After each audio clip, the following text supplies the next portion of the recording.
Bangladeshi brother Rishad. দর্শক, breaking news.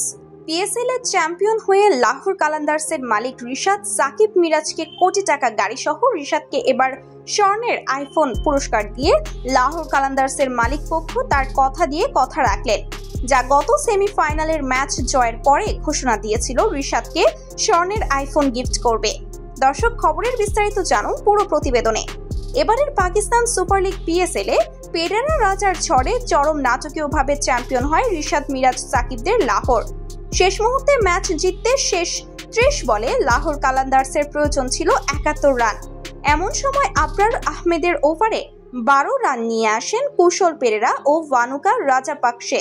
পরের ওভারে অবশ্য মোহাম্মদ আমিরকে খেলতেই পারছিলেন না তারা দুজন। বাহাতি পেসারের প্রথম 4 বলে রাজাপাকসের উইকেট হারানো লাহোর 2 রানের বেশি করতেই পারেনি।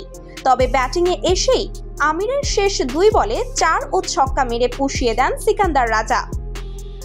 পরের ওভারে পেরেরার ব্যাটে খুররাম শাহজাদের বিপক্ষে 16 রান তোলে লাহোর। ফলে শিরোপা জিততে শেষ 12 বলে 31 রান করতে হতো পেরেরা ও রাজাকে। ইনিংসের 19তম ওভারে বোলিংয়ে আসা আমিরকে 4 মেরে শুরু করেন পেরেরা। শেষ 2 বলে মেরেছেন 4 ছক্কাও। বাহাতি পেসারের ওভার থেকে এসেছে 18 রান। শেষ ওভারে লাহোরের সমীকরণটা নেমে আসে তাই 13 রানে।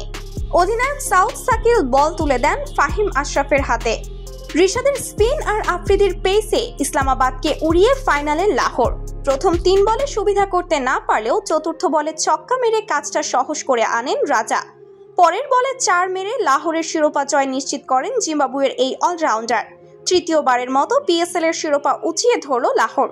চ্যাম্পিয়ন হওয়ার দিনে একাদশে সুযোগ পাননি সাকিব আল হাসান ও মেহেদী হাসান মিরাজ। তবে তারা কোনো ম্যাচ না খেলেই লাহোরের মালিকের পক্ষ থেকে কোটি টাকার গাড়ি উপহার পেল।